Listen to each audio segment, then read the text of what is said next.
অসমীয়া film ইণ্ডাষ্ট্ৰীৰ জনপ্ৰিয় অভিনেতা আকাশদ্বীপ ডেকাই ৰাইজৰ বাবে আগবঢ়াইছে এখন ধাবা আৰু ৰেষ্টুৰেণ্ট।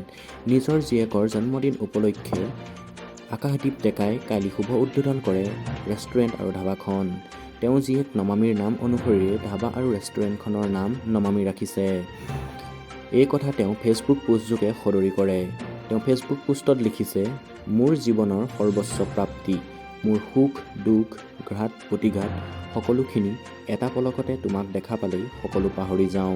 তুমি মোৰ বাবে ঐশ্বৰিক মহাশক্তি নমামী। তোমাৰ আজি এই পবিত্ৰতম উপজনত মই তোমাৰ দেউতা হিচাপে মোৰ ক্ষুদ্ৰতম চিন্তা চৰ্চাৰে তোমাৰ নামত আৰু ৰাইজৰ সুবিধাৰ্থে নমামী নামেৰে ৰাইজলৈ ধাবা আৰু ৰেষ্টুৰেণ্ট এখনি আগবঢ়াই দিলোঁ। ৰাইজ আশীৰ্বাদ কৰিব।